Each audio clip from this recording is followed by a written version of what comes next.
France Maghreb 2. Bonjour mes amis, bienvenue à tous, j'espère que vous allez bien, vous êtes en pleine forme, c'est parti, c'est le grand forum jusque 18h30 en ce mercredi, nous sommes le 24 mai, j'espère que tout va bien pour vous, on est ensemble jusque 18h30 avec pour m'accompagner aujourd'hui notre ami Hossein Ras, notre coach en création d'entreprise.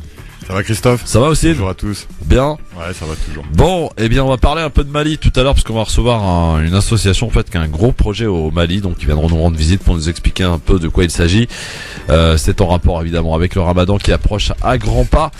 Et justement la question du jour est la suivante parce qu'on se pose un certain nombre de questions et je vous invite vraiment à y répondre et c'est votre avis qui nous intéresse plus que jamais dans cette émission, bien sûr le Grand Forum qui est votre émission. Selon différentes instances, les dates du Ramadan sont connues à l'avance, ainsi le CTMF ou alors le Conseil européen de la fatwa et de la recherche qui a publié d'ailleurs d'ores et déjà les dates du Ramadan. Cependant, attendez-vous la confirmation des différentes instances religieuses de France pour savoir quel sera le premier jour de ce mois sacré du Ramadan, à l'occasion notamment de la nuit du doute qui aura lieu demain soir. Ainsi, le CFCM, la mosquée de Paris et les différentes instances religieuses vont se réunir pour décider ensemble de ce qui sera le premier jour, de ce que sera le premier jour de ce mois sacré du Ramadan. Vous allez pour ce faire sur la page Facebook France Maghreb 2 pour y répondre, n'hésitez pas. Avec Hossein, on va faire un petit zapping, tranquillement bien sûr, et puis son avis tranché, on va parler de quoi avec toi Hossein? Alors moi je vais revenir sur une BD qui m'a super plu tout à l'heure, donc c'est un peu un coup de cœur, un avis tranché en même temps, qui parle de l'équipe de foot d'Algérie, de la création de l'équipe de foot, ça s'appelle Un maillot pour l'Algérie, et on reviendra sur l'histoire un petit peu pour expliquer ce qui s'est passé à l'époque. Très bien, ton coup de cœur? Mon coup de cœur c'est l'émission Disons-nous les choses de Blockout Radio, et on aura au téléphone Booba qui nous expliquera la soirée de ce soir. Booba de Grigny. Ah, Booba de Grigny, très bien. Oui, parce que tu sais que Booba, ils ont tourné un clip à Aulnay-sous-Bois, il y a la BAC qui est intervenue là. J'étais pas au courant. Ouais, c'est passé aujourd'hui là, apparemment. En fait, c'est Aboubacar Sanoko. Ah, d'accord, ok, plus précisément. Voilà, après 18h, évidemment, la Miamar pour l'éphéméride, on fera un petit tour par la Croisette, puisque au moment où vous savez, c'est la 70e édition du Festival de Cannes, puis la télé, les programmes pour ce soir, voilà. Vos appels au 01 40 33 9000, par mail lgf@francemaghreb2.fr, et puis bien sûr, notre page Facebook France Maghreb 2 pour répondre à cette question du jour sur la fixation du Ramadan qui aura lieu donc demain soir, en tout cas à l'occasion de la nuit du doute. Alors vous le savez, après ce triste attentat, un attentat absolument monstrueux, horrible qui s'est produit donc à Manchester à la sortie d'un concert de Ariana Grande. Eh bien, c'est un petit peu l'idole de beaucoup d'adolescents, d'adolescentes, de jeunes. Ariana Grande, c'est elle. En guise de coup de cœur aujourd'hui sur France Maghreb 2. Bien sûr, ayons une pensée à toutes ces familles qui ont perdu des leurs. Et j'ai évidemment une pensée pour cette petite fille de 8 ans. Je sais pas si t'as vu l'image aussi. Ouais, j'ai vu ça. C'est absolument horrible. Cette adolescente de 15 ans, ses mamans. Bref, c'est l'horreur absolue. Ariana Grande, ils étaient venus, tous ces adolescents, venus admirer leur idole, leur artiste. Et à la fin, ça s'est transformé en drame. Voilà, Ariana Grande à l'instant sur France Maghreb 2, cette artiste donc qui se produisait donc du côté de Manchester, donc évidemment après le drame, 22 morts et plus de 60 blessés à la suite de cet attentat de cet individu qui s'est fait exploser. 23 ans, voilà aussi on se demande franchement ce que peut leur passer par la tête quand même, c'est hallucinant. C'est incompréhensible. Ouais. Incompréhensible. 01 40 33 9000, bon courage, il paraît qu'il y a beaucoup de bouchons évidemment, c'est départ au week-end, parce que ça y est, on peut dire bon week-end à tout le monde ce soir mon cher ami aussi. Exact, parce que les enfants déjà ils ont pas cours demain ni vendredi. Exact, donc ils font le pont, pendant d'autres font le... C'est bien cette année, parce que normalement c'est le week-end de la Pentecôte, c'est ça? Ouais. Là c'est un beau week-end de début de Ramadan. 4 jours. C'est bien. Voilà. Alors, Ramadan qui va débuter sous la chaleur, parce que quand on regarde les températures, 31 degrés samedi à Paris, 32 dimanche. Ouais. Bon, voilà, je pense que voilà, on va s'habituer, ça va être dur parce que déjà on sait que les premiers jours sont un peu compliqués, difficiles. Si vous y rajoutez l'ingrédient de la chaleur, écoutez, bon courage à tous. Bien sûr, on va passer ça évidemment ensemble. Et je vous rappelle d'ailleurs que le Grand Forum modifie un petit peu son horaire habituel pendant le mois sacré du Ramadan et on sera ainsi ensemble de 17h à 19h. Donc à partir de lundi 29 mai, pub, et dans un instant le zapping mesdames messieurs, 01 40 33 9000, un petit tour par la page Facebook France Maghreb 2 pour répondre à la question du jour sur la fixation du mois sacré du Ramadan. selon différentes instances, des mois, enfin le début et la fin du Ramadan sont connus un petit peu à l'avance, même beaucoup à l'avance d'ailleurs, selon le calcul astronomique ou les données scientifiques. Eh bien, est-ce que vous attendez cependant la confirmation, j'allais dire, pour quelques traditionnalistes à l'occasion de la nuit du doute? Dites-nous un petit peu votre position qui nous intéresse, votre avis nous intéresse sur la page Facebook pour y répondre bien sûr, et en nous appelant 01 40 33 9000. Ça y est, on est en mode Ramadan ou presque sur France Maghreb 2.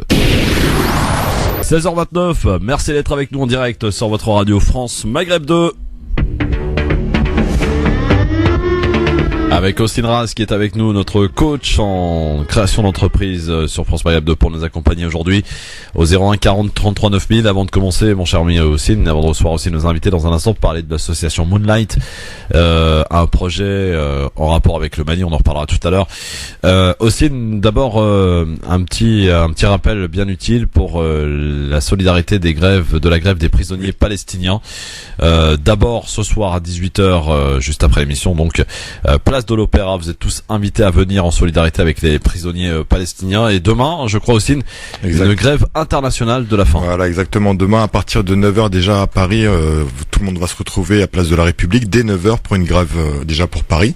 Et elle est suivie internationalement à partir de la même heure dans plusieurs villes déjà en France, à Marseille, au Vieux-Port, à Lyon, à Place de la République, à Albertville, Place de l'Europe, et ça continue à Berlin et même à Washington en face de la Maison Blanche à partir de 9h. Donc voilà, la situation des prisonniers palestiniens ne fait que s'aggraver.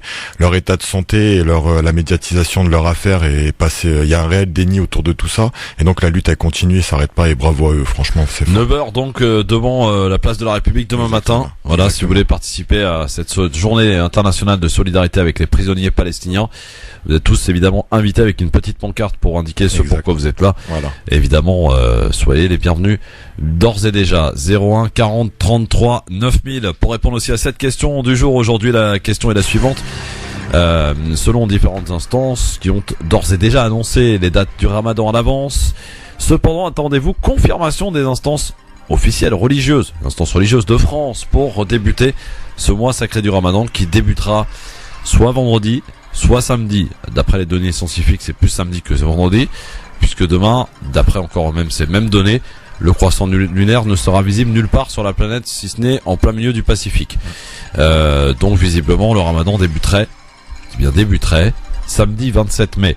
Sous la chaleur, messieurs dames, sous la température caniculaire de Paris, 31 degrés pour samedi, 32 pour dimanche. Donc bon courage à tous, et par avance évidemment un très bon Ramadan avec nous sur France Maghreb 2, en vous rappelant que le Grand Forum débutera à partir de 17h dès lundi prochain, donc le 29 mai prochain, et ce pendant les 4 semaines de Ramadan. On va tâcher de vous accompagner du mieux que nous pouvons, en espérant vous satisfaire par avance. On passe au zapping. C'est parti avec le zapping, mon cher ami Hossein, qui commence par Gérard Collomb, le nouveau ministre de l'Intérieur, qui a tenu à faire un point de presse suite à l'attentat survenu à Manchester lundi soir. Écoutez. L'attentat de Manchester, qui est le plus grave qui se soit passé au Royaume-Uni depuis 2005, montre que la menace est élevée dans tous les pays de notre continent.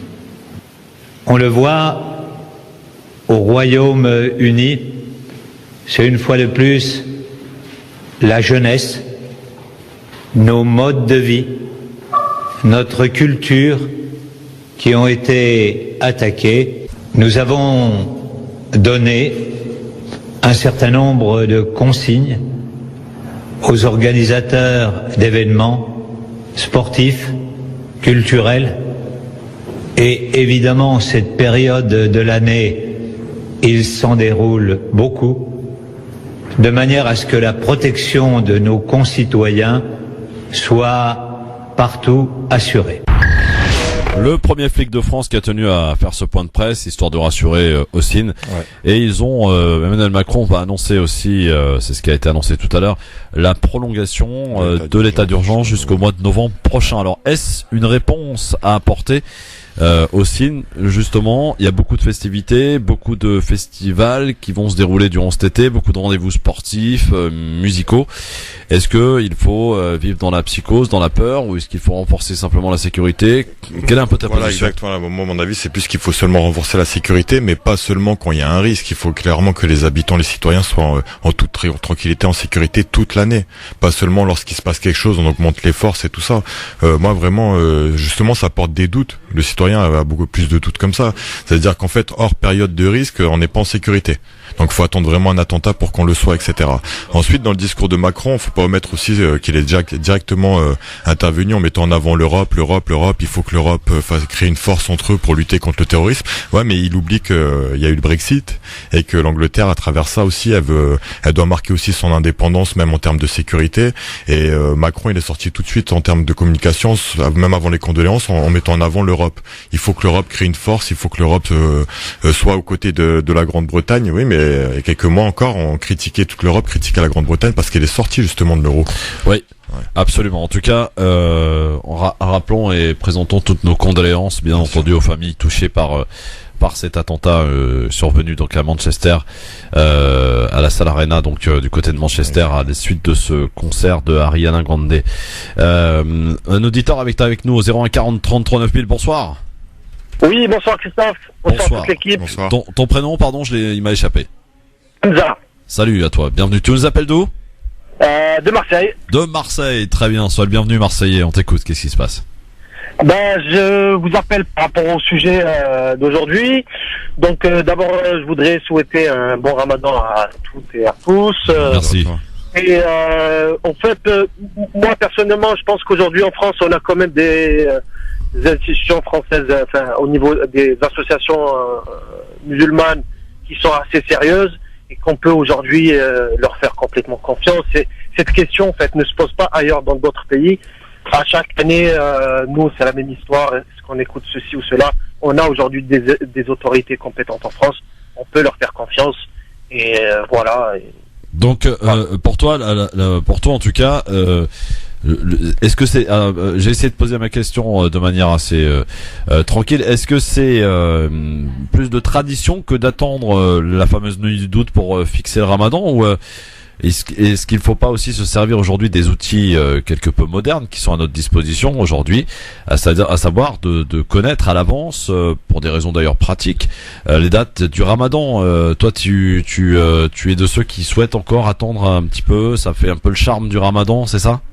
Pas spécialement. La vérité, notre religion, c'est une religion très moderne et intemporelle en fait. Et jamais notre religion nous a empêché. Au contraire, notre religion nous... Bon, alors dans ce cas-là, donc si tu es effectivement moderne, en quelque sorte, si je puis me permettre, parce que encore une fois, ça veut tout et rien dire. Voilà. Les dates du Ramadan, on les connaît depuis un moment. Donc le début, c'est le 27 mai, l'Aïd, c'est le 25 juin. Ça, on a les dates, ils sont là. Ça, c'est selon les données scientifiques et en rapport avec le calcul astronomique. Ça te parle ou ça te parle pas? Personnellement, si les personnes, je veux dire, s'il y a des savants en islam, tout ça, qui se penchent de façon scientifique en fait sur la question et s'ils trouvent que ces méthodes scientifiques sont aptes, et ben pourquoi pas? Bah alors ça peut pas être plus apte parce que effectivement ils se basent sur des données astronomiques, et en l'occurrence quand ils nous disent par exemple que demain soir le croissant lunaire ne sera visible nulle part sur la planète si ce n'est en plein milieu du Pacifique, ça donne des indications. Si ce n'est aussi, s'il faut y rajouter que le 24 juin, qui sera donc le 29e jour du Ramadan, si toutefois il commence le 27, le croissant lunaire sera visible en Afrique, aux États-Unis et je sais plus dans quel endroit du monde, ça indique que effectivement l'Aïd sera le 25. Voilà, ça c'est des repères, je veux dire, qui sont qui existent, qui sont là. Après, à chacun d'en faire ce qu'il a envie d'en faire en fait. Bah justement, le but en fait, c'est qu'on sorte de cette histoire de chacun fait ce qu'il veut. Il faut qu'on se remette aux autorités. Il faut que après que ça soit la grande mosquée de Paris ou tout ça, il faut qu'ils mettent des choses en place. Il faut qu'ils travaillent sur la question pour qu'ils puissent nous donner une seule réponse pour tout le monde, quoi. On se met enfin d'accord. Il est temps qu'on se mette tous d'accord en fait, comme ça se fait de partout, quoi. Moi, je rêve. Je sais pas si vous êtes comme moi, mais je rêve de voir pour une fois, et les outils, encore une fois, les données scientifiques nous le permettent, de pouvoir, est-ce que tous les pays musulmans à travers le monde, tous les pays dans le monde commencent le Ramadan à la même date? Ça serait magnifique quand même, non? Bien sûr. À Bien chaque sûr. fois, on espère, à chaque fois, on est déçu, mais bon, que voulez-vous, c'est comme ça. Merci beaucoup en tout cas, et bon courage et bon Ramadan. Merci à vous. Et vous, Merci. à Marseille, vous avez de la chance, vous mangez 40 minutes plus tôt que Paris, hein, par exemple. Ouais, mais il fait 40 degrés de plus chaud que ça. J'avoue, effectivement. Merci beaucoup en tout cas, et bon courage, et bon Ramadan, bien sûr. 01 40 33 9000, suite de ce zapping, avec, comme après chaque attentat, mon cher ami Oui. Ossine, le spécialiste de l'islam a tenté d'analyser hier soir dans l'émission C'est à Il y en vous a tellement. l'objectif des terroristes. Gilles Kepel était bien l'invité sûr, voilà. de C'est à vous hier soir, écoutez. L'objectif des djihadistes, c'est de prendre en otage notre système politique. Et depuis des mois et des mois, vous le savez, les augures, les oracles prédisaient que Madame Le Pen allait être en tête très largement au premier tour, voire sinon remporter l'élection, parce que plus il y a un vote pour l'extrême droite, et plus les djihadistes peuvent dire à leurs coreligionnaires, vous voyez, les Européens, les Français, les Anglais, les Allemands sont des racistes, donc la seule solution, c'est de suivre ça. Or, ça ne s'est pas passé en France, parce que, entre autres, il y a eu donc les opérations militaires sur le califat qui ont rendu difficile la mise en œuvre de tous ces projets, et puis il y a eu un énorme investissement du renseignement français, en particulier dans la connaissance des réseaux, des arrestations préventives, etc. Gilles Kepel, le monsieur spécialiste de l'islam, Ossine. Ouais. Ouais. Il faut l'écouter, hein. Il faut l'écouter puisqu'il est si spécialiste que ça. Moi, franchement, je suis pas que seulement contre lui, mais à chaque fois, il y a des réactions à chaud. Ils se prennent pour des professionnels, mais aucune enquête de terrain. Je pense que le cas, il est à part. Chaque cas est à part. Moi, ce qui m'intéresse, c'est vraiment ce qui a poussé ce jeune à faire ça, etc. Malheureusement, à chaque lendemain d'attentat, les spécialistes, comme tu dis, prennent la parole, mais il n'y a pas de travail de fond. Franchement, il y a une banalisation de la critique de la religion qui est portée par cette personne seulement, et rarement par. Alors tout ce qu'il dit n'est pas faux, bien sûr. Bien sûr que plus le jeu du FN y passe, moi je le vois dans les quartiers, des jeunes souvent qui sortent pas trop du quartier, pour eux le blanc il est forcément raciste, c'est forcément son ennemi. Mais de la même manière, en face, on a la même chose avec le Front National et d'autres partis politiques, en criant au loup envers l'islam, directement mettant en cause l'islam et sans faire travail de fond derrière. Bah justement, ils jouent au même risque. Pour les autres qui sont en face, l'islam est vraiment mauvais, elle est vraiment synonyme de terrorisme, etc. Et c'est ça le danger. Pour moi, c'est peut-être des spécialistes de certaines choses, mais ils font pas de travail de fond, ni eux ni d'autres journalistes. Voilà, Salim est avec nous. Salut Salim. Salim. Bon, Salim était avec nous, en tout cas, je sais pas, il a dû s'endormir sur son oreiller. 01 40 33 9000, voilà, effectivement, les spécialistes qui fleurissent chaque lendemain d'attentat. Ils ont la petite heure de gloire, là, ces messieurs qui découvrent un petit peu et tentent Mais je d'expliquer. me demande si en au grand Allemagne, public. en Angleterre, etc., ils ont la même chose au lendemain de leurs attentats. Faudrait faire une enquête comparée à l'extérieur pour voir leur mode de fonctionnement au lendemain des attentats, surtout dans les médias. Effectivement, c'est une bonne remarque à étudier. Dans notre zapping aussi, donc à l'instar de ses homologues du monde entier, le président français Emmanuel Macron a réagi bien sûr. Hier, après cette attaque, il s'est rendu à pied à l'ambassade de Grande-Bretagne à Paris, donc quelques centaines de mètres de l'Elysée en fait. C'est de là d'ailleurs qu'il a adressé, Emmanuel Macron, ses condoléances au peuple britannique, et il a appelé à en faire plus dans la lutte contre le terrorisme. Emmanuel Macron, écoutez. C'est évidemment toute l'Europe et l'Europe libre qui a été attaquée. C'est la jeunesse européenne et britannique qui a été attaquée en son cœur. C'est donc avant tout ces condoléances, ce sentiment de solidarité et ce plein soutien que nous tenions cet après-midi à exprimer. C'est aussi notre volonté de renforcer la coopération européenne en matière de lutte contre le terrorisme.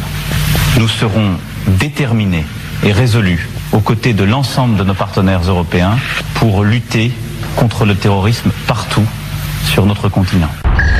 Voilà le président Emmanuel Macron qui, je crois, est sa première prise de parole depuis qu'il est dans ses fonctions pour donc justement présenter ses condoléances à l'ambassade de Grande-Bretagne à Paris. Emmanuel Macron, voilà, qui a fait le boulot, quoi. Ouais, bah c'est normal, c'est son rôle. C'est son rôle, effectivement. Nous avons Sarah qui est avec nous. Bonsoir, Sarah. Allô? Qu'est-ce qui se passe dans mon téléphone, monsieur Racine? Sarah est-elle là? Farah ou Sarah, je sais pas. Allô? Ok, au revoir. Donc je sais pas, il y a un souci avec mon téléphone, là c'est bizarre. 01 40 33 9000, allô, bonsoir? Bon, ça marche pas. Très bien. On va tenter de réparer ça. Écoutez, qu'est-ce que vous voulez que c'est pas grave. C'est peut-être le standard qui a chauffé un petit peu avec cette chaleur qui règne en ce moment sur la France. 01 40 33 9000 et puis bien sûr sur la page Facebook pour tenter de répondre à cette question du jour aujourd'hui que nous vous posons, donc à savoir différentes instances religieuses donc à travers le monde, plutôt astronomiques et scientifiques, ont annoncé à l'avance les dates du Ramadan. Cependant, est-ce que vous attendez la confirmation des instances religieuses de France pour débuter votre Ramadan? 01 40 33 9000 ou via la page Facebook France Maghreb 2 bien sûr pour répondre à cette question qui nous intéresse. Je crois qu'on a quelqu'un. Allô, bonsoir. Oui, bonsoir. Bonsoir, oui, on vous entend. Quel est votre prénom? C'est Sarah? Sarah, oui. Oui, Sarah nous appelle d'où, Sarah? Vous m'entendez? Oui, vous nous appelez d'où, Sarah? Alors, je vous appelle de Paris. D'accord, très bien. On vous écoute, Sarah. Qu'est-ce qui se passe? Donc, non, je voulais simplement réagir par rapport à la question que vous posiez. Oui. Donc, à savoir si on devait se référer à une date déjà fixée ou attendre sagement la veille pour être sûr. Oui, alors, vous êtes... Moi, je pense personnellement que déjà, de part et d'autre du monde, on ne peut pas voir la même chose. Donc, pour réagir par rapport à l'envie de... je ne sais pas comment... Le prénom de monsieur qui est avec vous. Ossine, oui, Ossine. Ouais. Voilà, aussi. Donc c'est vrai que ça aurait été bien que tout le monde commence en même temps. Ça aurait vraiment été un esprit de fraternité pour tous débuter le même jour. Mais je pense que c'est pas possible par rapport aux différents endroits où on se trouve dans le monde. Mais ne dit-on pas, alors sauf erreur de ma part, mais ne dit-on pas à partir du moment où le croissant lunaire est observable dans un coin de la planète ou sur une quelconque partie de la planète, c'est la Oumma qui est invitée à débuter ou finir le jeûne?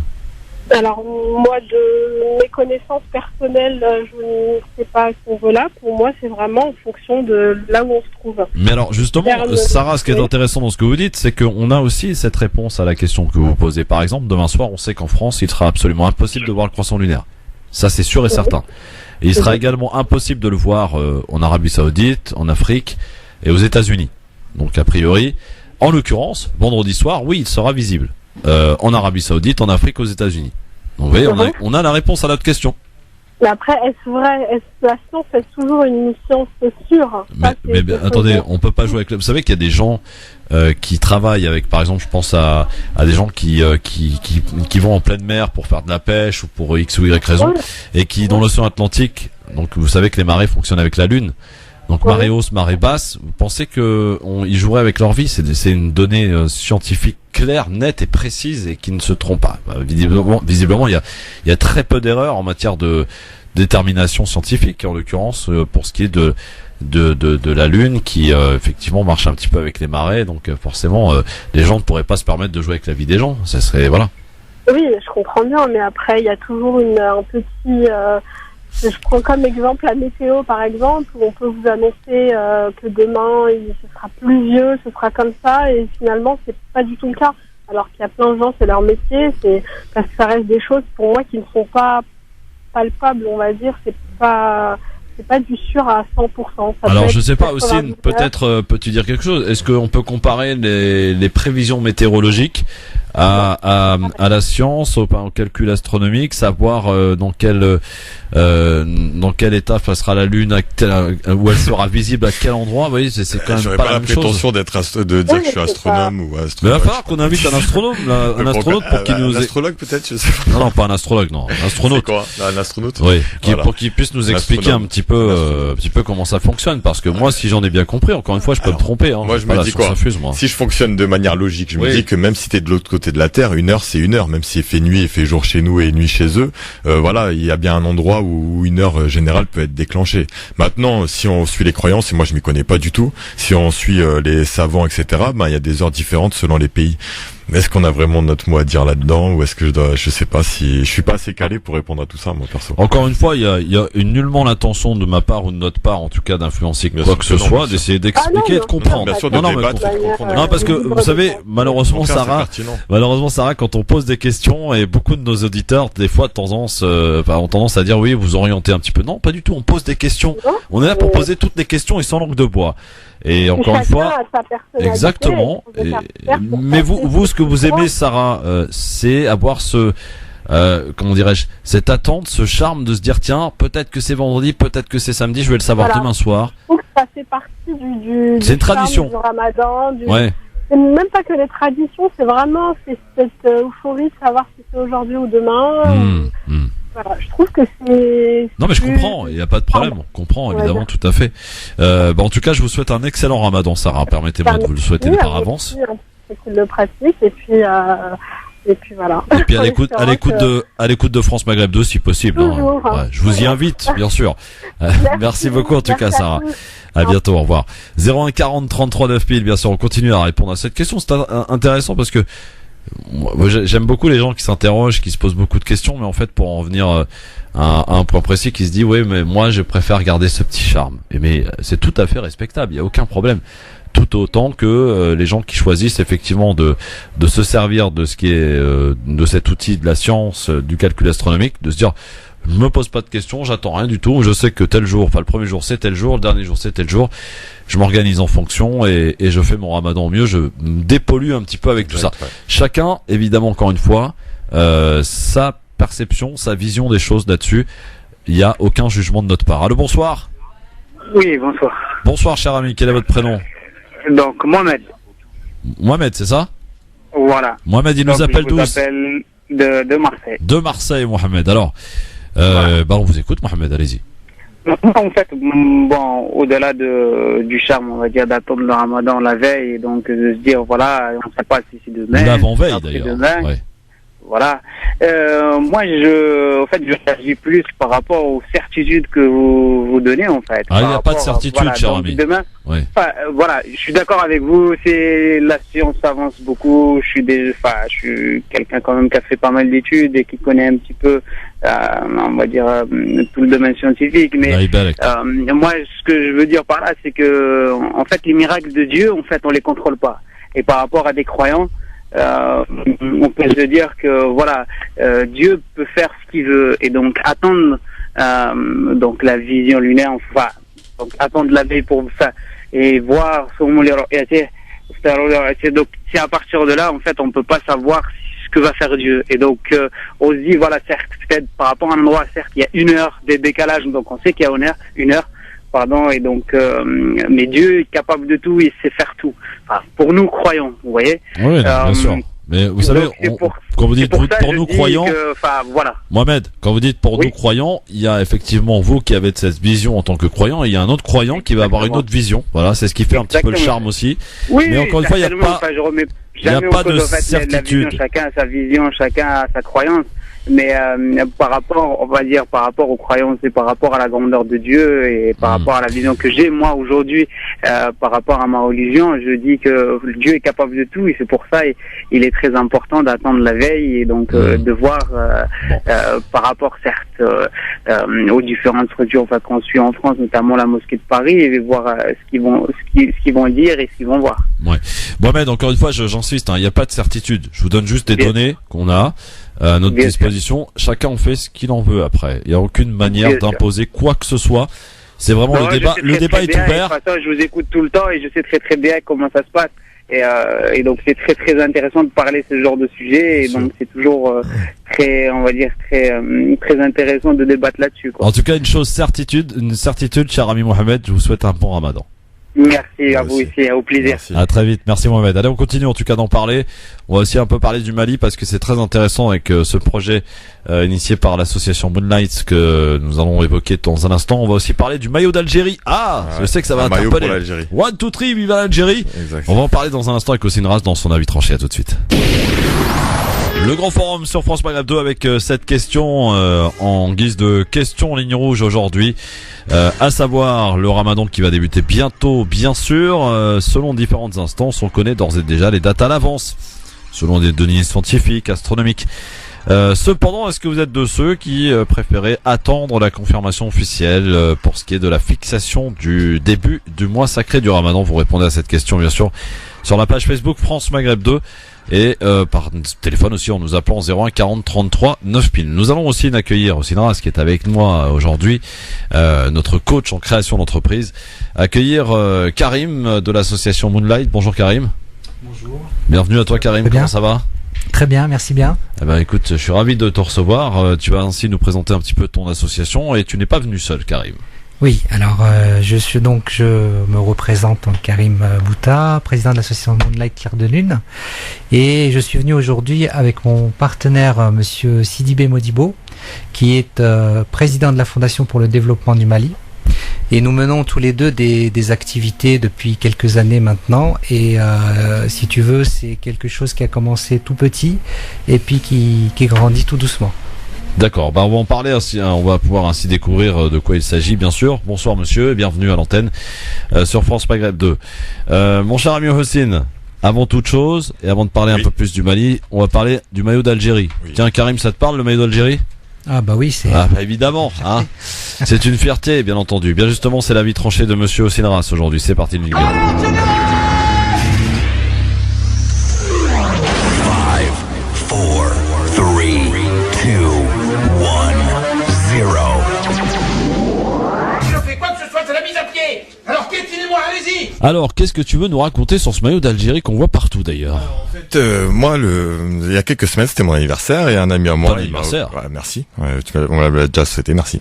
Et on m'a offert un bouquin.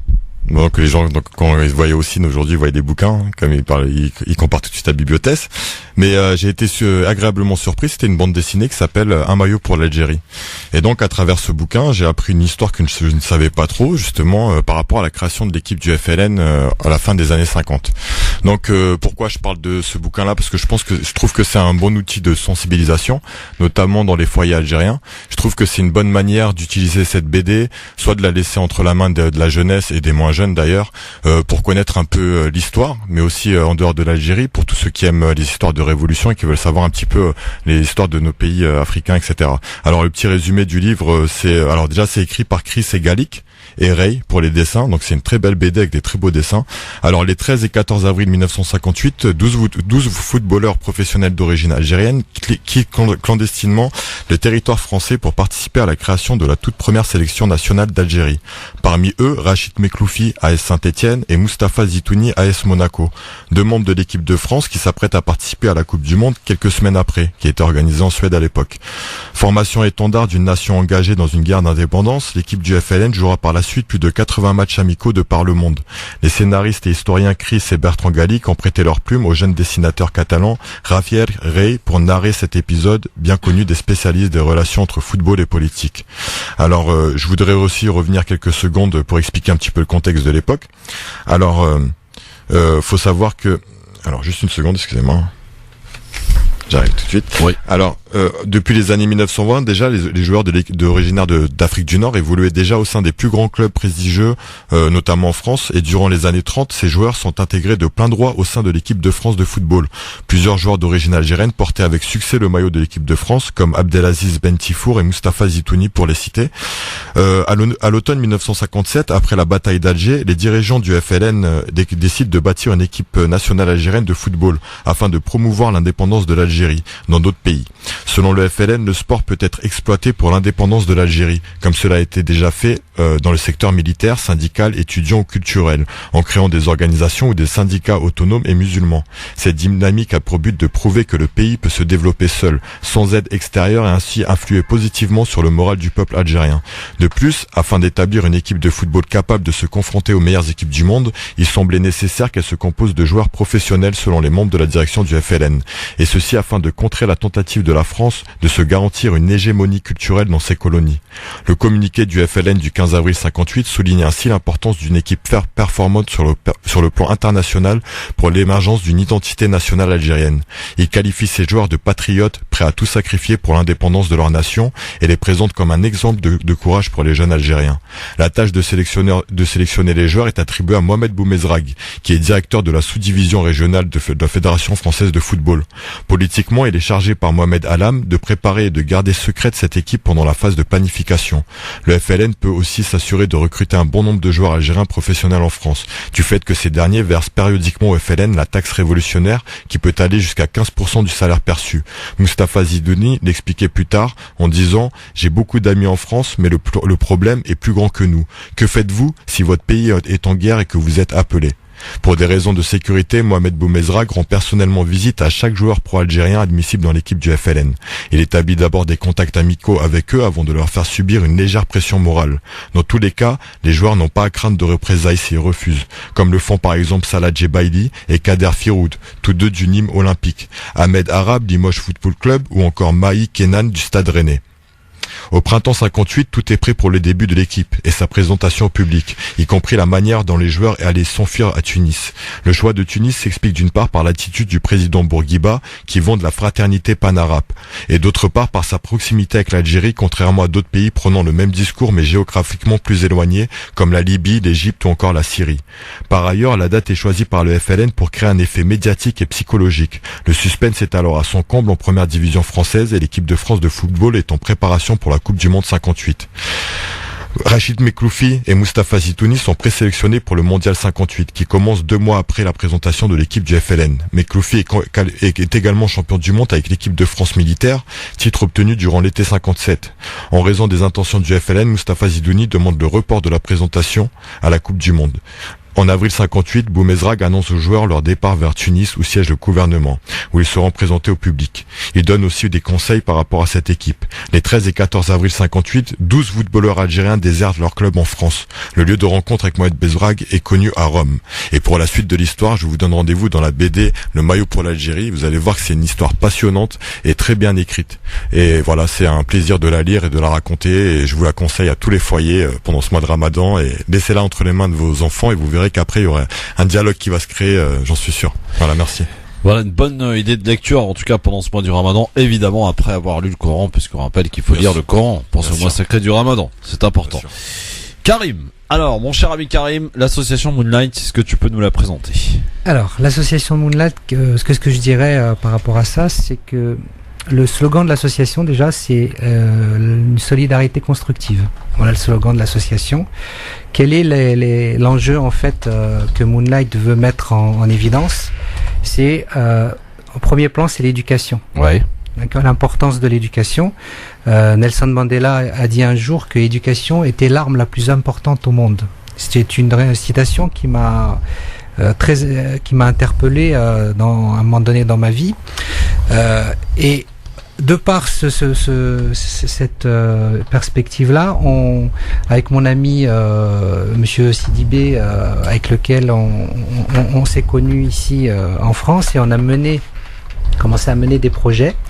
On a commencé à réfléchir de quelle manière on pouvait travailler ensemble.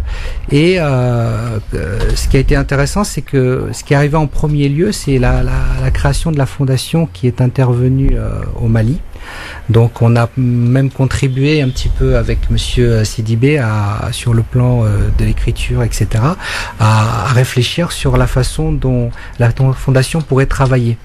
Et de ce travail-là, on a commencé les activités un peu de temps avant, si tu veux, les problèmes qui ont jailli au Mali avec l'intervention française au Mali en 2012. Oui. Ce qui a donné une ampleur encore plus importante à l'action que nous menons au Mali. Et l'opération Barkhane, c'est ça? Tout à fait. Oui. Sachant que déjà il y avait un état de pauvreté, que ce soit à la capitale Bamako, dans la région, et qui a accentué l'état de pauvreté dans la région et en Nord Mali encore plus. Et donc ça nous a amené à réfléchir encore plus de savoir comment on pouvait accentuer nos projets qui ont démarré dans le cadre familial à travailler. Donc on a créé cette fondation. De cette fondation, Moonlight aussi est né à peu près à la même période.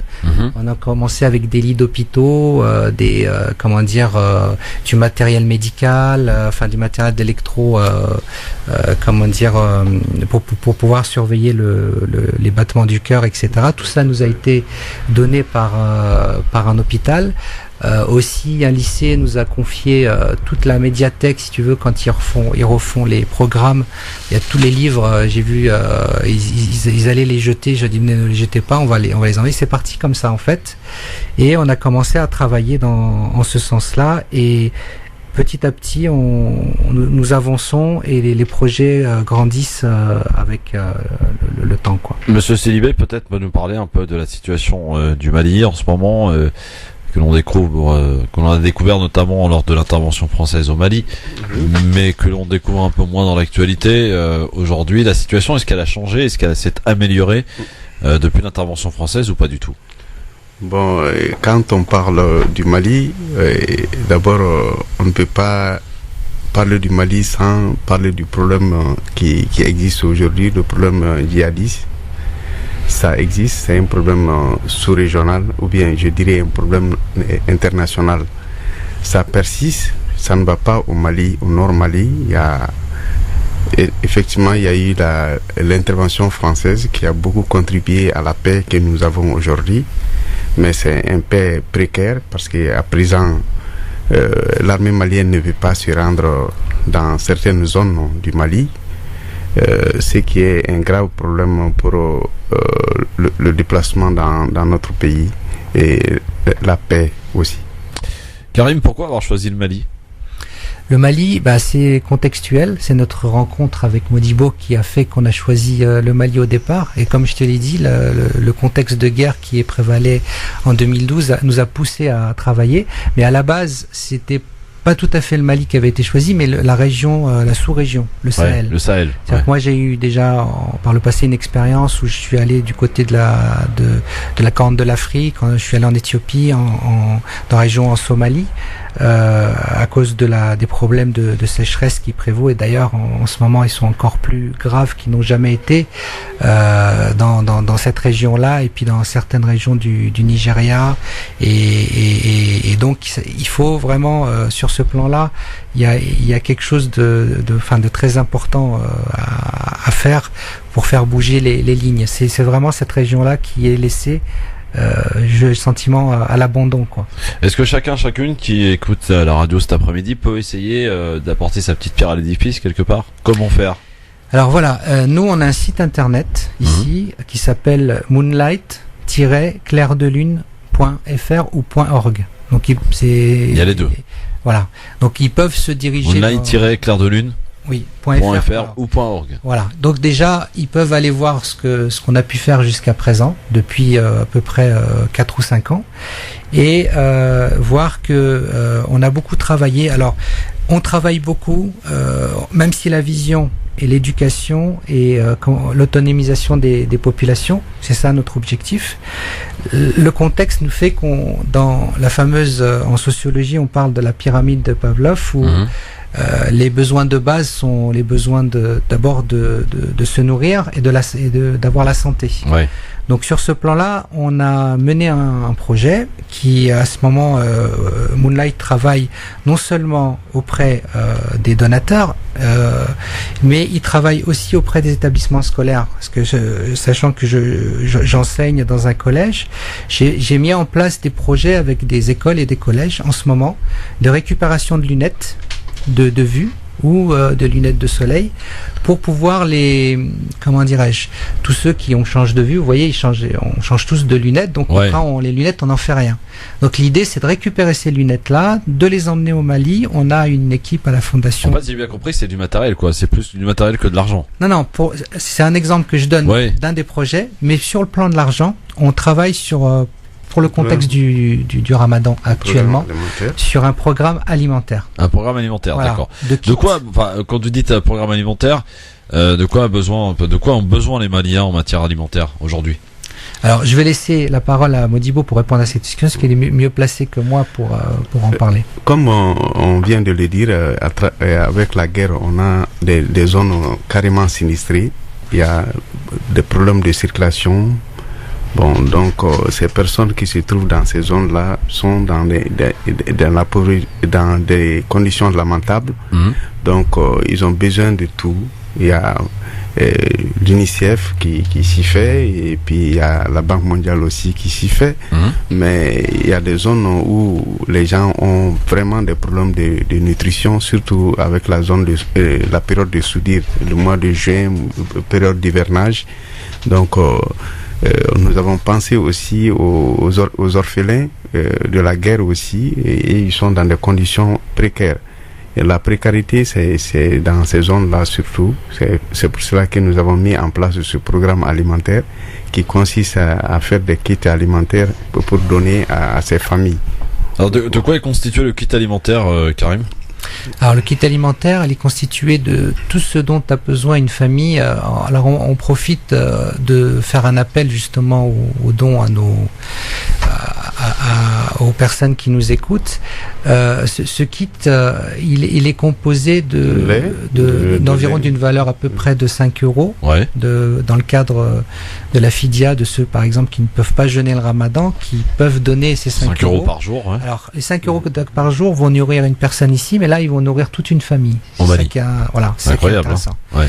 Voilà, et donc dedans on aura 5 euros, on fait quoi ici? On fait rien du tout, on se nourrit même pas. Enfin, un grec, ouais, c'est ça. Et encore, t'as même pas la boisson avec. Hein. Mais c'est la valeur qui a un peu été donnée par les juristes pour bien sûr, voilà. Pour et donc ils peuvent nourrir toute une famille pendant toute la période de Ramadan en donnant par exemple 150 euros.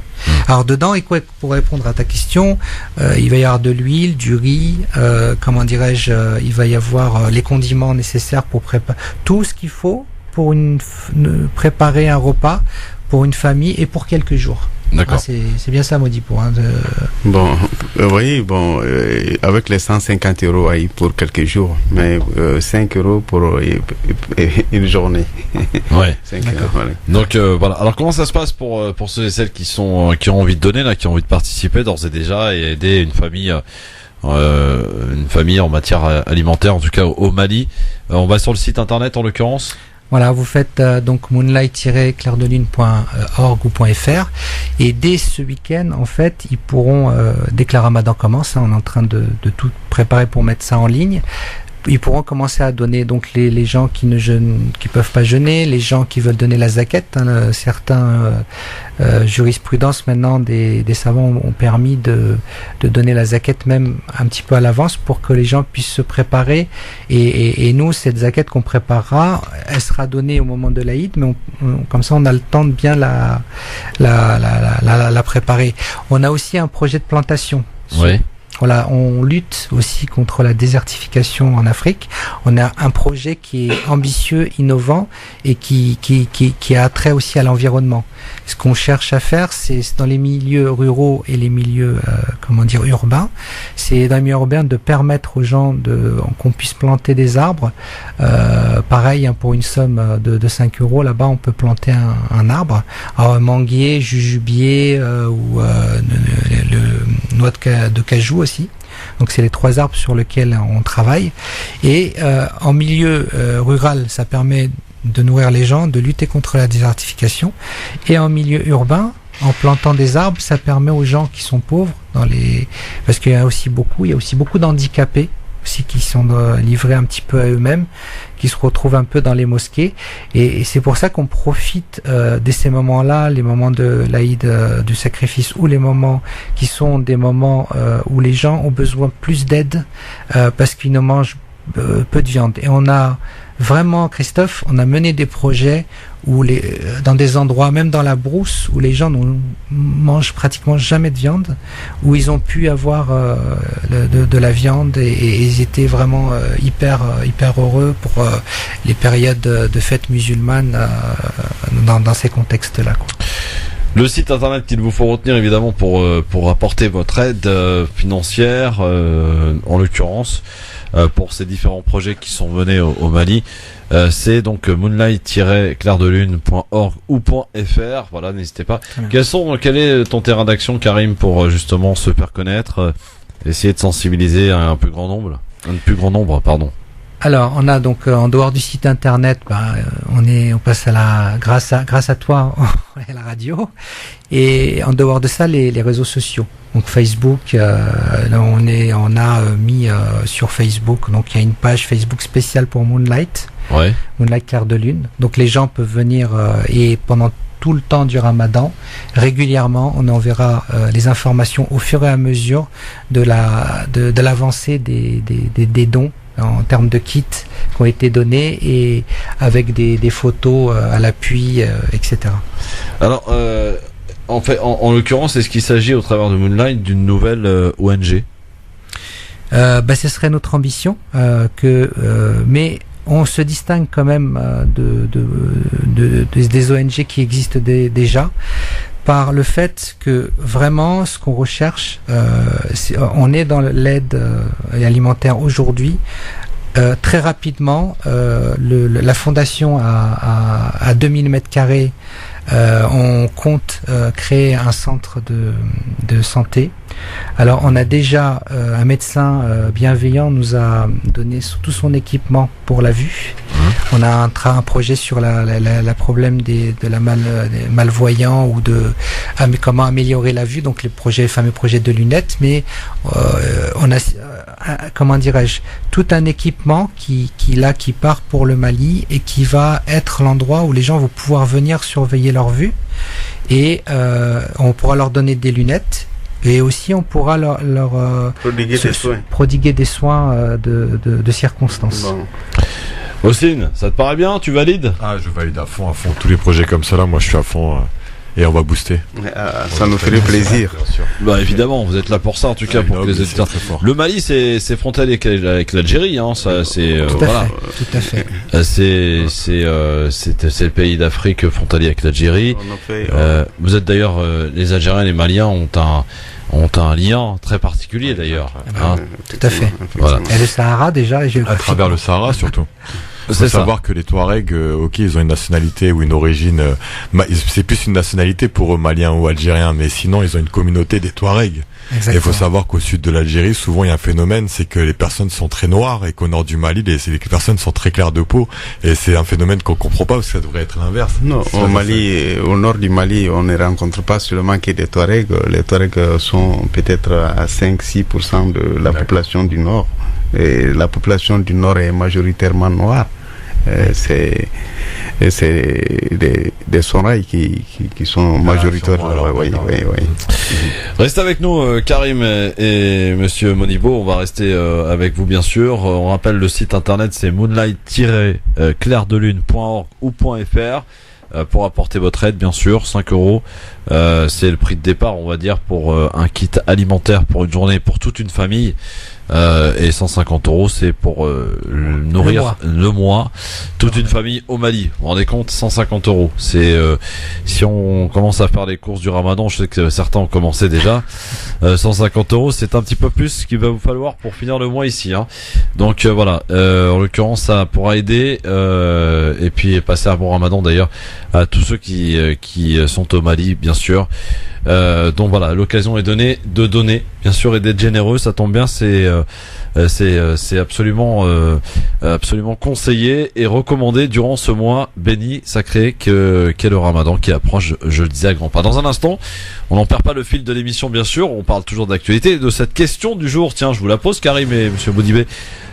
Différentes instances nous annoncent les différentes dates du Ramadan à l'avance, au travers du calcul astronomique ou de différents calculs, quoi, la science exactement. Cependant, est-ce que vous êtes de ceux qui préféraient attendre les instances officielles religieuses de France pour connaître ainsi le premier jour du Ramadan, ainsi donc la nuit du doute qui aura lieu demain soir? Vous êtes quoi, traditionnaliste, ou vous êtes plutôt Alors moi déjà personnellement je suis passionné d'astronomie, donc je surveille beaucoup. Et je sais que c'est ce qui a fait la grandeur de l'islam au Moyen Âge, et que Christophe Colomb qui a pu traverser les océans, c'est grâce au travail des musulmans. Ah bah ça tombe bien, Karim. Bouge pas, on se met la pub vite fait, on en reparle ensemble parce que on avait des petites questions à poser. Tu vas pouvoir nous y répondre. On cherche un astronome. Et on l'a. Il s'appelle Karim. Bienvenue à tous sur France Maghreb 2. Dans un instant aussi, le j'aime ou j'aime pas et le coup de cœur de Monsieur aussi.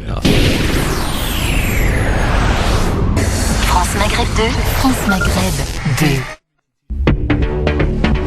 2. Le grand forum sur France Maghreb 2 avec Monsieur Sénaras, notre coach en création d'entreprise, et Karim, président de l'association Moonlight, et Moonlight Clair de Lune, et Monsieur Modibé ici qui est avec nous sur France Maghreb 2 pour nous parler de ce projet donc qui vise à aider les Maliens au travers de différents projets, mais c'est sur l'aspect de colis alimentaires qui est intéressant et important de signaler à l'occasion de ce mois sacré du Ramadan. On rappelle le site donc www.moonlight-clairdelune.fr ou .org. Karim, tu nous disais tout à l'heure et avant la pub que tu es un passionné d'astronomie. Justement, je posais la question qui est donc la question du jour aujourd'hui. Est-ce que vous êtes de ceux, et selon différentes instances, telles que par exemple le CTMF ou le Conseil européen de la fatwa et de la recherche, qui annonce à l'avance les dates du Ramadan, évidemment en prenant référence l'astronomie, les calculs astronomiques, ou alors cependant vous êtes de ceux qui préféraient attendre confirmation au travers de ce que l'on appelle la nuit du doute, Karim? Alors moi, clairement, l'avis que j'ai là-dessus, c'est que évidemment, la question de l'astronomie c'est d'une précision mathématique. C'est-à-dire qu'on a contrairement au calendrier grégorien qui a été inventé et qui est pas du tout précis en fait. Hein. On a ces 2 jours ou 3 jours de doute, hein, parce que la nouvelle lune en fait, quand elle démarre, elle met à peu près 3 jours pour être vraiment visible, quoi. Mais on a quand même 2 jours, et ces 2 jours, c'est une souplesse que Dieu nous a donnée en fait, et c'est en même temps une épreuve. Pourquoi c'est une épreuve? C'est pour ça que je répondrai pas en disant mon avis, c'est que voilà, c'est que il faut purement astronomique. Mon avis, c'est que Dieu a donné ces 2 jours comme une souplesse, mais l'épreuve, c'est quoi? C'est pour que les musulmans s'entendent entre eux, pour qu'on parte sur. Et ça, qu'est-ce qu'on voit? Chaque année, c'est des disputes. Bon, je trouve que malgré tout, ça s'améliore. Oui, heureusement. On part de très bas, oui. Et chaque année, ça se devient de plus en plus précis, et les gens commencent à s'entendre. Et c'est ça l'enjeu. Faut que les musulmans s'entendent pour mener à bien, pas seulement la question du calendrier, mais toutes les problématiques que les musulmans en France et dans le monde, quoi. Mais est-ce qu'il est possible aujourd'hui de connaître les dates à l'avance, de manière claire? Ah oui, moi, astronomiquement, c'est sûr et certain qu'on peut savoir exactement. Est-ce que c'est fiable? C'est fiable. Moi, pour moi, c'est complètement fiable. C'est-à-dire que on a 2 jours, mais la problématique, c'est pas c'est de se dire on commence ce jour-là ou ce jour-là. La problématique, pour moi, c'est de se mettre d'accord. C'est ça l'enjeu. C'est pas tellement parce qu'il y a des pays, par exemple, je pense à la Turquie, qui depuis de nombreuses années donne connaissance des dates largement à l'avance du Ramadan. Les Turcs, par exemple, savent quand est-ce qu'ils vont jeûner de telle date à telle date. Et ça, je pense que tu vois, ça c'est très important. Pourquoi? Parce que ça permet aux gens d'organiser leur vie. C'est ça. Ouais. C'est important. Je veux dire, la prescription coranique qui est donnée, c'est dans l'objectif d'informer les gens. Ouais. Et par rapport à un autre truc que moi qui me tracasse, par contre cette question-là elle est vraiment pertinente, je trouve, et je pense vraiment à ça depuis longtemps. D'autres pays ne font pas les mêmes dates que nous. On a parlé tout à l'heure, par exemple la Turquie, souvent ils commencent un jour avant, ou l'Aïd c'est un jour avant ou après, parfois le Maroc, etc. Chaque pays fait comme il veut. Peut-être que là les étoiles c'est pas les mêmes, je sais pas, je m'y connais pas du tout encore une fois. Mais quand ces ressortissants de ces pays sont en France et que la France déclare que la première journée du Ramadan c'est telle date, et que au lieu de suivre cette donnée-là, suivent celle de leur pays d'origine. Là, c'était plutôt un avis religieux que tu demandes à Karim, qui sera peut-être pas habilité pour y répondre, en l'occurrence. Ouais, mais, en tant que même en dehors, je suis pas du tout dans la religieux, justement, je connais assez bien. Moi, là, c'est très intéressant cette question, parce qu'en définitive, la problématique, c'est quoi? C'est que ces gens-là, quand ils disent, voilà, on décide de commencer tel jour ou tel jour, au final, on doit réfléchir à savoir comment ensemble on doit commencer, ne pas faire les choses chacun les choses de son côté. C'est très important, quoi. D'accord. Et pour les ressortissants de ces pays qui sont en France, comment, par exemple, si on commencera on va prendre l'exemplaire. Si par exemple la Turquie dit que c'est vendredi, c'est un exemple, hein, et que la France dit c'est samedi, et les Turcs ici décident de commencer vendredi. Voilà.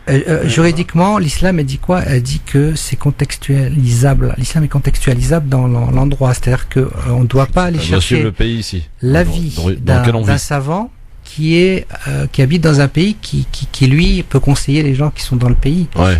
Voilà. Après, il y a des domaines où on peut conseiller sur des domaines, mais quand c'est des domaines qui sont liés à des choses précises comme ça, on ne peut que suivre que les savants du pays. D'accord, voilà. Alors, en tout cas, pour ceux qui veulent, alors justement, c'est très intéressant sur la Facebook à cette question, sur la page Facebook France Maghreb 2. Djilali nous dit salam alaikum, Ramadan Moubarak à tous les auditeurs. Depuis longtemps, je n'attends pas la confirmation, car avec les dates données d'avance, je m'organise. Je pourrais ainsi suivre les représentants de l'islam quand je pourrais moi les choisir. Ce que nous dit Djilali. Et puis Balsoum qui nous dit moi j'attends de voir le croissant lunaire, point barre. Et puis Karim qui nous dit évidemment pour ne pas créer encore une division au sein de notre communauté. Vous continuez en tout cas à répondre à cette question très intéressante, très importante bien sûr, sur la page Facebook France Maghreb 2. Bien sûr, voilà, on continuera parce que c'est très important. Normalement la nuit du doute c'est demain. Franchement, pour être très honnête avec vous, pas persuadé que les instances religieuses de France regardent avec le télescope voir si la lune etc. est visible ou pas. Ça se passe dans un bureau pour en croire certaines personnes qui assistent à ce genre de réunion, et c'est eux qui décident en fait, en quelque sorte, de s'aligner par rapport à tel ou tel pays, et peut-être aussi de s'aligner aux données scientifiques, parce qu'on le sait, Karim, demain soir, le croissant lunaire ne sera visible nulle part. C'est ça. Si ce n'est en plein milieu, je crois, du Pacifique, et encore. En l'occurrence, vendredi soir, le croissant lunaire sera visible en Arabie Saoudite, en Afrique, aux États-Unis. Donc voilà, les données sont là. Donc a priori, si on en croit ces données-là, qui, tu nous le disais tout à l'heure, sont fiables, le premier jour de Ramadan serait vraisemblablement samedi 27 mai. Tout à fait. Voilà. Ça, ce sont par rapport aux données. Après, évidemment, chacun et chacune attendra demain soir aux alentours de 19h. D'ailleurs, puisque là aussi c'est une question très importante. Normalement, est-ce que de tradition, il faut pas attendre après la prière de le Maghreb pour annoncer le Ramadan? Oui, c'est ça. Bon, en France, on l'annonce à 19h. Excusez-moi, le Maghreb, c'est plutôt vers 21h30 en ce moment. Voilà. Mais non, je pointe là des petites incohérences. Je veux dire, encore une fois, beaucoup de gens, et de cette communauté en particulier, tout au long de l'année, le CFCM ne me représente pas, la mosquée de Paris ne nous représente pas, les OIF ne nous représentent pas, et quand il s'agit du Ramadan, pas de problème, on n'émet aucun doute. Bon, écoutez, moi je veux bien. Voilà, en tout cas, chacun évidemment avec ses contradictions, et y compris d'ailleurs nous-mêmes. Donc c'est pour ça qu'on doit discuter et sans langue de bois échanger autour de ce sujet très important. Mon cher Karim, Monsieur Modibé, aussi, on va passer à un petit truc qui s'appelle le j'aime ou j'aime pas. Vous êtes tous Facebook, Twitter, etc. Vous connaissez. Alors j'aime ou j'aime pas, on regarde son fil d'actualité, on voit des actualités, on clique sur j'aime ou pas. Voilà. Alors qu'est-ce que j'ai dans le j'aime ou j'aime pas aujourd'hui, après la terrible attaque de Manchester, Christian Estrosi a refait parler de lui en ressortant sa fameuse 5e colonne. On aime, on n'aime pas cette sortie, nouvelle sortie de Christian Estrosi. On n'aime pas, évidemment. Je n'aime pas. J'aime pas du tout. Vous avez suivi peut-être l'affaire Cyril Hanouna, qui a diffusé une séquence dans une émission la semaine dernière, une séquence qualifiée d'homophobe. Plus de 20 000 plaintes reçues au Conseil supérieur de l'audiovisuel en espace de 24 heures. Eh bien, sachez que ça s'est pas arrêté là, puisque les annonceurs se sont tous retirés. Ainsi, ce soir, aucun annonceur ne diffusera pendant l'émission d'Hanouna, sauf SodaStream. Voilà, je vous le donne en ligne comme ça. Un très bon ami. Oui, un très bon ami. De David, de la direction de la présidence. On aime, on n'aime pas cette polémique et ce lobby qui s'est mobilisé, qui a dénoncé, qui a remis en place Cyril Hanouna, l'obligeant d'ailleurs hier soir à faire une lettre ouverte d'excuses aux homosexuels. Moi oui, perso oui, j'aime. Seulement faudrait le recommencer à chaque fois. Faut pas seulement sur la lutte homophobe, mais sur toutes les luttes. Si quand il y a une chaîne qui est traitée d'islamophobe ou qui dénigre les quartiers, certaines communautés, etc., comme on a pu voir plein de fois d'ailleurs sur M6 par exemple avec de la Villardière, et ben un réel boycott, oui, je veux réellement, parce que en France j'ai l'impression qu'il y a des boycotts qui sont légaux et d'autres illégaux. Là pour le coup oui, il faut continuer. Pour moi c'est ça. C'est la plus belle, le plus beau des lobbies en France, il est économique. Quand des publicitaires, ils ne passent plus de pub pendant une soirée, ça fait du mal à D8. Ça aurait fait du mal à M6 et compagnie pour bien faire comprendre. Là, il y a eu plus de 20 000 plaintes. Que nous aussi, nous devrons faire la même chose. Ouais. Moi, je dirais, j'ai une vision. Alors, j'ai pas bien suivi cette affaire, mais la vision du lobby, pour moi, est importante chez nous parce que je pense qu'on est un petit peu très en retard là-dessus. Je pense que sur le plan politique, je donnerai mon avis sur le plan politique. Je pense que toutes les municipalités devraient travailler comment dirais-je, pour faire ressortir des gens un petit peu de la communauté pour défendre un petit peu les intérêts qui sont pas très bien défendus. Il y a l'option je m'en fous aussi, hein, Monsieur Modibé. Oui, bon, c'est un sujet que je ne maîtrise pas trop, mais moi, je suis contre les dérives de tout genre. Donc, je préfère garder le caractère laïque. Très bien. Voilà. Dans le j'aime ou j'aime pas aussi, la destination privilégiée des Algériens reste toujours et encore la Tunisie. On aime, on n'aime pas. On aime, mais c'est plus par facilité, je pense aussi, hein, faut pas l'oublier. Ok, c'est un pays frère, que ce soit par l'histoire qu'on peut connaître sur la Révolution, sur plein de choses, on a toujours resté très proche, mais je pense que c'est l'accessibilité qui donne, la facilité que ça donne, en fait, c'est normal. Il y a beaucoup de tourisme intérieur en Algérie aussi, hein. Il y a un très gros taux de tourisme interrégion, et de la même manière, la Tunisie, ils y vont. Il y a aussi la Turquie, où il n'y a pas besoin de visa, il faut savoir qu'il y a un gros taux d'Algériens qui partent en vacances aussi là-bas. Karim. Puis c'est triste de voir que nos compatriotes algériens, c'est un des plus beaux pays du monde, l'Algérie. Et donc sans être chauvin, c'est un Algérien qui parle, nationaliste. Évidemment. Sans être chauvin, c'est que c'est pas moi qui l'ai dit, hein, c'est Yann Thus-Bertan. Voilà, du vu du ciel, il a considéré que c'est. Voilà. Donc j'invite nos.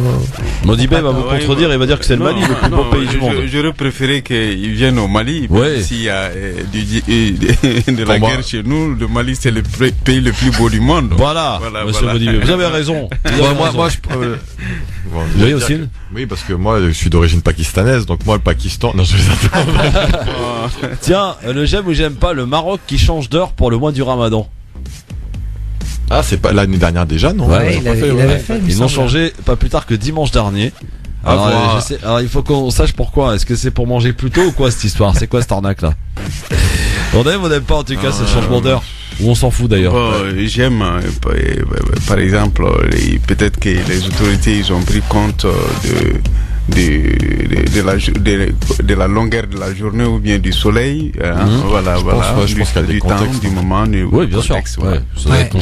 Ils ont la chance de pouvoir le faire en France. Nous, on a eu l'effet inverse. On nous a rallongé la journée. On nous a arnaqué, hein, c'est ça. C'est ça. Tiens, pour finir, pour cette belle histoire, ça se passe en Égypte, une église qui a été reconstruite grâce au financement des musulmans d'Égypte.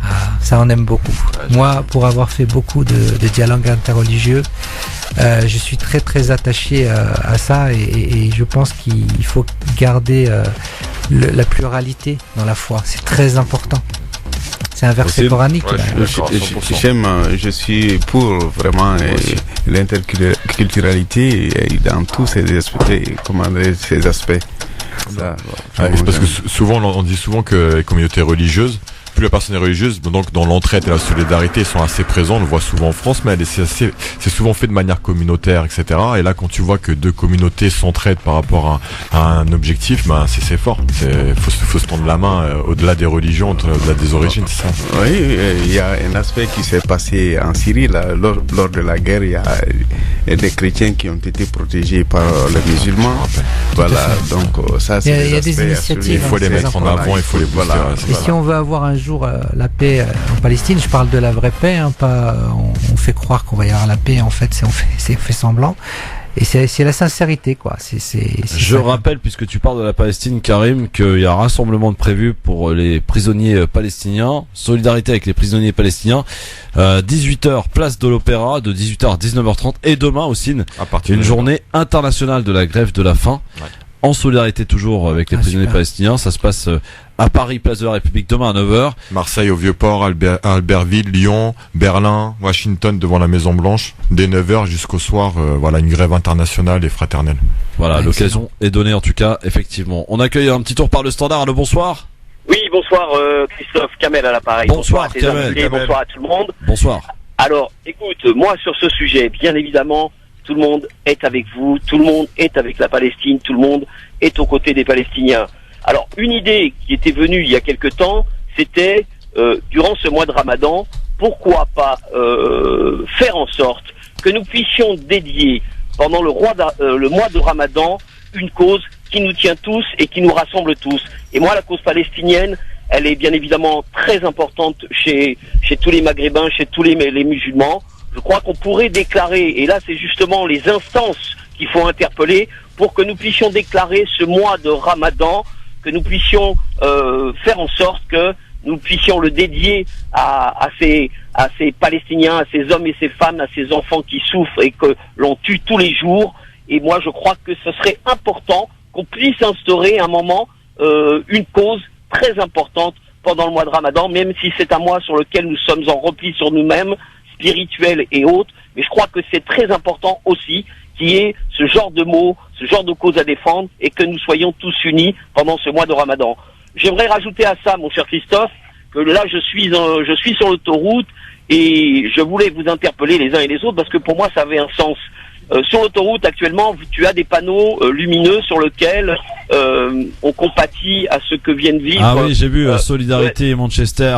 Ouais, Manchester et tout. Alors bien évidemment, et je veux que les choses soient claires, je fais partie de ces gens qui condamnent ces tueries, qui condamnent ces attentats de cette manière, de ces lâches attentats.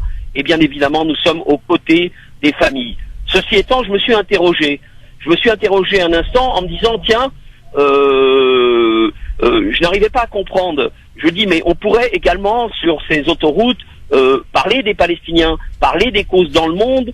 Et du Mali, par exemple. Ouais, du Mali. Alors, voilà, des causes dans le monde. Après, je me suis dit, bah non, on va me retorquer qu'on fait ça parce que on est en Europe. Et en allant plus loin dans ma réflexion, je me suis souvenu que l'Angleterre venait de sortir de l'Europe. Ouais. Voilà. Et alors, voilà, je lance le sujet. C'est peut-être quelque chose. Très bien, non mais bonne remarque. Les auditeurs, mais comme elle vient de sortir de l'Europe, je me suis dit, eh bien, on peut toujours appeler l'APPR, la société qui gère les autoroutes, pour leur demander s'ils veulent bien également parler des autres causes. Bien, et je le répète encore une fois, que je m'en sens proche et je compatis et nous sommes à côté les uns et les autres de ces familles qui ont été endeuillées. Merci beaucoup Karim, en tout cas idée très pertinente que vous venez de donner donc en direct à l'antenne ce soir. Vous les avez vus ces panneaux sur les autoroutes Solidarité Manchester? Non, moi je les ai vus hier sur la 6, ils y sont en tout cas. Allez, on va passer maintenant au coup de cœur de notre ami Osinras. Chaque jour un coup de cœur choisi par nos chroniqueurs, mon cher ami Karim. C'est une découverte. France Maghreb 2, le coup de cœur. Alors Osin, de quoi s'agit-il aujourd'hui? Alors aujourd'hui on va partir du côté de Grigny. Ah donc, oui, la ville la plus pauvre de France d'après l'INSEE. Exactement, et 43,8% de pauvres selon l'INSEE. Alors à Grigny, on va aller voir notre ami Aboubacar Sakanoko qui s'occupe de l'émission Disons-nous les choses. C'est un acteur social, un acteur associatif dans les quartiers qui est très présent. À travers son émission, il met en avant les hommes de l'ombre. Souvent, il crée aussi des émissions de débat en plein centre social à Grigny où il invite un peu comme le Grand Forum, quoi. Exactement, de la même manière, en plus libre encore et encore plus avec beaucoup plus de monde. Comment ça, en plus libre encore? En fait non, je dirais en plus libre, c'est-à-dire c'est vraiment fait de manière aller à un micro et une table et voilà et tout le monde se lâche vraiment pour de vrai, tu vois. Bon, c'est un peu comme France Maghreb, c'est vrai. Bonsoir Boubacar, bienvenue à toi. Bonsoir, comment allez-vous? Ça va très bien et toi? Ça va tranquille. Salut on Bouba. va très bien. Alors parle-nous de ce projet, de cette émission, pas de projet, de cette émission qui existe bel et bien et d'ailleurs dont la prochaine aura lieu ce soir si je ne m'abuse. Voilà, c'est ça. En fait, nous on a un média qui s'appelle la Bloquante Radio. On a 3 émissions, dont Disons-nous les choses, qui est du reportage, comme disait Ossine tout de suite, mettre en avant les hommes de l'ombre et les femmes et de l'ombre et voilà, tous ceux qui sont dans l'ombre. On a la néosphère où c'est artistique et en même temps on invite aussi des acteurs sociaux. Et le prolongement de la néosphère, c'est le débat, l'after de la néosphère. Et on a une toute nouvelle émission qui arrive bientôt qui s'appelle l'Interviews, où ça sera du socio-sportif et du social, voilà. Et pour parler un petit peu de ce qui va se passer ce soir, voilà, nous on essaie de développer des thèmes de société, donc beaucoup attendent le leader des quartiers, et ben c'est la question qu'on va se poser aujourd'hui, avec pas mal d'acteurs sociaux et de gens qui désirent. Donc ça se passe sur Internet, hein, si j'ai bien compris. Voilà, c'est ça, c'est une web radio qui est diffusée voilà, sur Internet via nos réseaux sociaux, via YouTube. Et notre but très prochainement, c'est de devenir une web télé, quoi. Et diffuser le maximum d'émissions. Et en tout cas, un grand merci à Radio Maghreb. France Maghreb 2. France Maghreb 2. Alors c'est quoi là pour qu'on puisse un peu se rapprocher de voir ce qui va se passer ce soir? Est-ce que tu peux nous donner tous les éléments YouTube, Facebook, vas-y balance. Sur la page, directement aller sur la page de la Bloquante Radio. Voilà, et là il y aura l'ensemble des émissions, Disons-nous les choses, DNLC par la Brochot et la Néosphère. Donc là, ça sera vous pourrez voir un petit peu les émissions qui s'y passent. C'est pas sur YouTube, c'est le YouTube de la Bloquante Radio, de l'Aniosphère et de Disons-nous les choses aussi. Très bien, rendez-vous ce soir en tout cas, Boubacar, et puis tu viendras nous en parler un peu plus longuement à l'antenne, d'accord? Ouais, on t'invite bientôt, Bouba, à la radio. J'aimerais bien. En tout cas, nous, avec Disons-nous les choses, j'en parlais à Sabrina et à Oussine, venir faire un petit focus avec plaisir. sur votre radio, on vous filme, on vous interview. Sois le bienvenu, Boubacar, à bientôt, mon pote. Merci beaucoup et bon courage. Voilà pour ton coup de cœur. J'aime bien comment il appelle son émission Disons-nous les choses. Alors il dit que c'est un palabre show radio, un talk show ghetto africanisé. C'est pas mal. Faut mieux comprendre. Ouais. Sans langue de fer.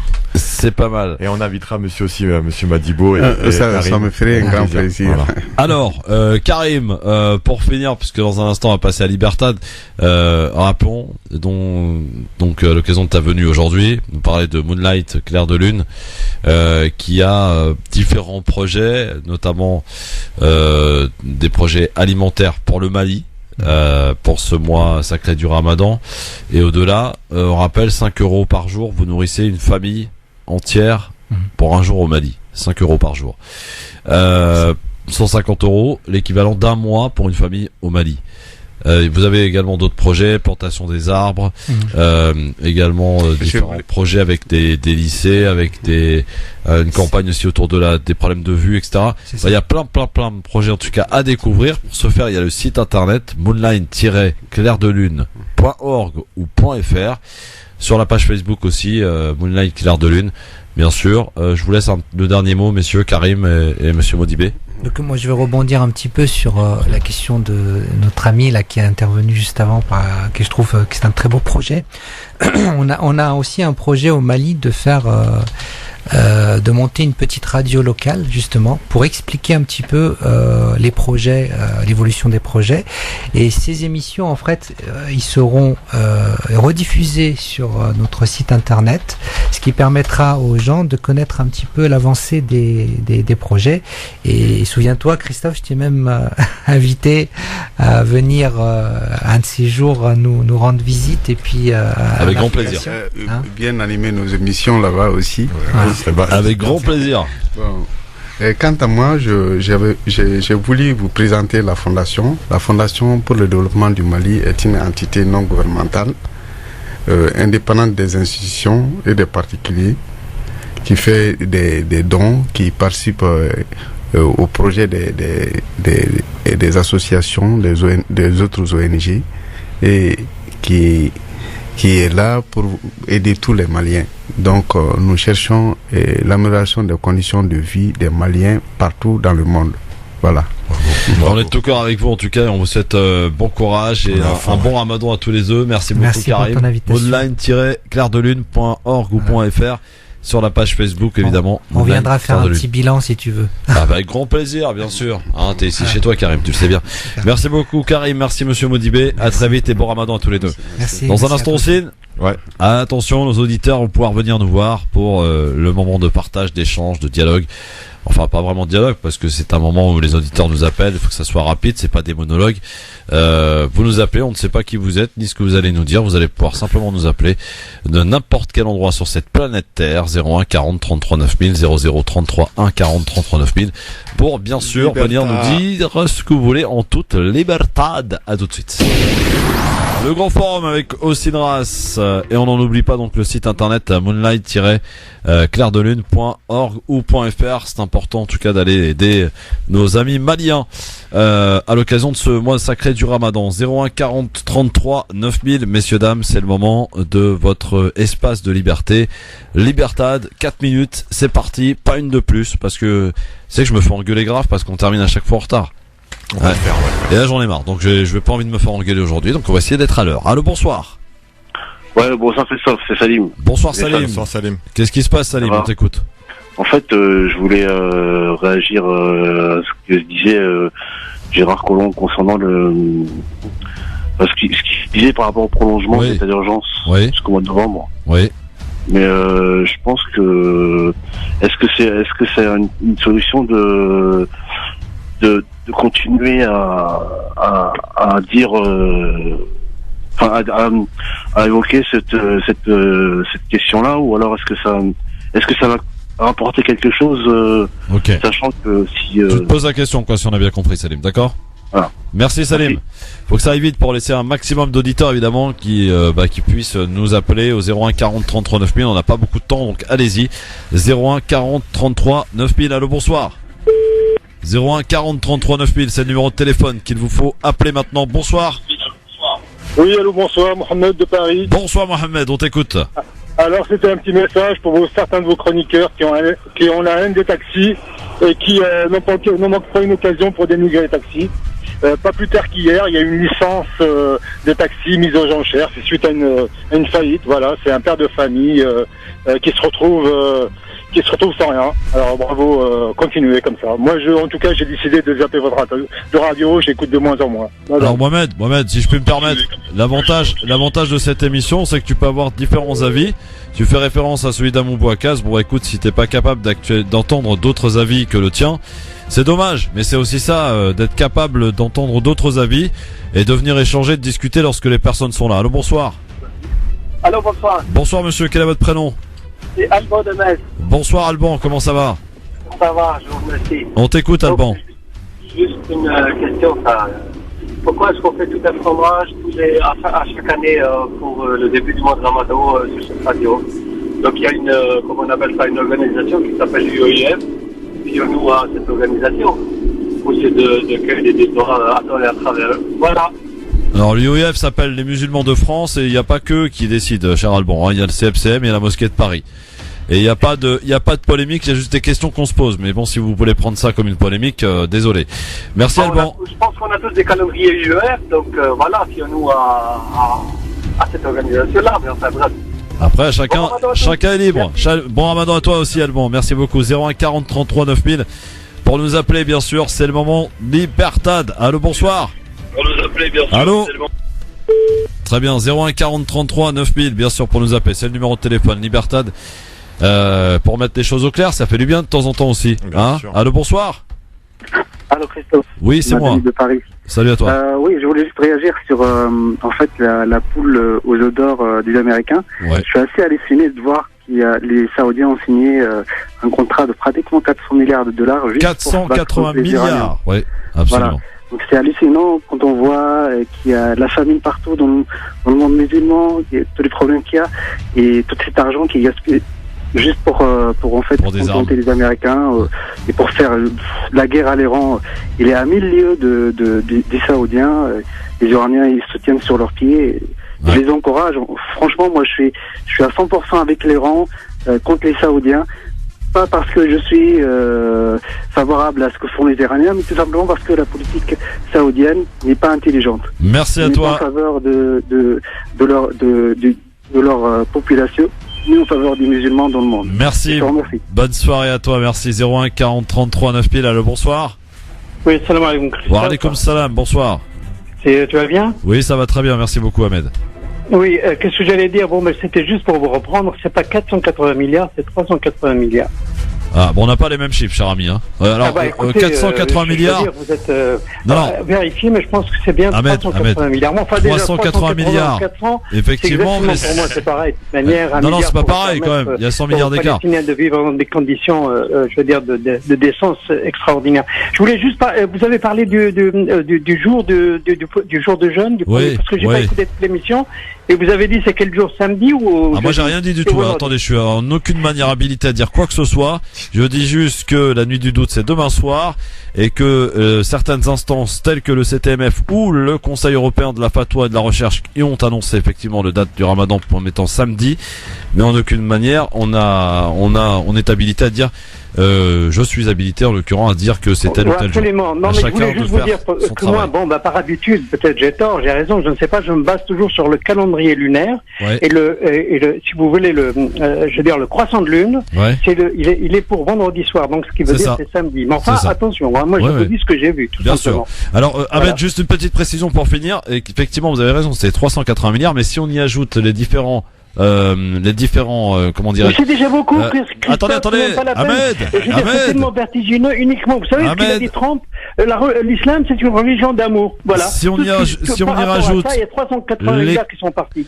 Ahmed. Alors que une partie de cet argent va servir aux sionistes qu'il est allé voir après. Ahmed, simplement. si on y rajoute les contrats qui sont échelonnés sur 10 ans, on atteint la somme de 480 milliards. Vous avez tout à fait raison, Christophe, mais moi je parlais de ça, mais de ce que vous pouvez ajouter tout autour, c'est considérable. Et vous savez qu'il y a 110 milliards uniquement pour l'armement qui leur sert à rien, c'est des joujoux pour aller tuer les pauvres, je veux dire, vous savez, juste à côté, là, comment ils s'appellent, j'ai oublié. Les Yémen. Les Yémen, exactement, pour aller tuer les femmes et les enfants, enfin bref, moi il y a une épidémie de choléra au Yémen d'ailleurs. Enfin bref, je vais pas. Merci Ahmed. C'est-à-dire, on appelle uniquement pour... On a dit on n'est pas Ahmed. Il est 18h20. Voilà, c'est bon là. Ouais, je suis presque à l'heure les gars, merci en tout cas. Merci beaucoup Ossine. Merci Karim, merci Monsieur Modibé, à très bientôt messieurs.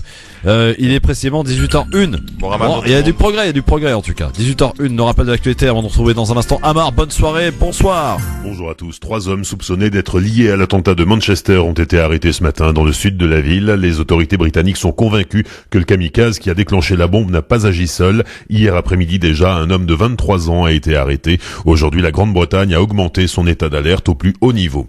La menace terroriste demeure particulièrement élevée en France et en Grande-Bretagne. Déclaration du Premier ministre français Édouard Philippe ce matin. Emmanuel Macron envisage la prolongation de l'état d'urgence jusqu'au 1er novembre. L'arsenal antiterroriste existant va être renforcé, notamment pour sécuriser les grands événements culturels et sportifs. Le tireur des Yvelines arrêté tôt ce matin en Seine-Saint-Denis. L'homme de 33 ans soupçonné d'avoir tué une personne et d'en avoir blessé 2 autres à la Kalachnikov était traqué par la police depuis le 6 mai dernier. L'ami qui l'hébergeait a également été interpellé. Ils ont été placés en garde à vue. Marine Le Pen se positionne en futur chef de file de l'opposition à l'Assemblée. La présidente du Front National a l'intention d'organiser à la rentrée des assises de l'opposition. L'objectif serait d'y voir plus clair sur le paysage politique, en particulier à droite. Emmanuel Macron veut que le chantier des réformes soit ouvert d'ici à la fin de l'année. Cela concerne notamment l'assurance chômage et la formation professionnelle. La réforme sur le droit du travail sera bouclée par ordonnance en septembre. Les partenaires sociaux sont reçus cet après-midi à Matignon. Donald Trump reçu en audience au Vatican. François a dénoncé les positions du président américain qui bâtit des murs plutôt que d'ériger des ponts entre les hommes. Le pape l'a aussi encouragé à être un homme de paix. Cyril Hanouna dans la ligne de mire du CSA. Le Conseil supérieur de l'audiovisuel enclenche une procédure de sanction contre l'animateur de C8. Le CSA qui a reçu 25 000 plaintes après la diffusion d'une séquence jugée homophobe dans l'émission Touche pas à mon poste. Aucun dérapage ne doit passer, a estimé cet après-midi la ministre de la Culture Françoise Nyssen. Finale de la Ligue Europa ce soir. L'Ajax d'Amsterdam affronte Manchester United à Solna en Suède. Une rencontre qui débutera par une minute de silence en hommage aux victimes de l'attentat de lundi soir à Manchester. Ce soir débute le week-end de l'Ascension. Sur les routes, bison futé voire rouge aujourd'hui et demain dans le sens des départs. Rouge et noir dimanche dans le sens des retours. France Maghreb 2, service, info, musique, divertissement. France Maghreb 2. France Maghreb.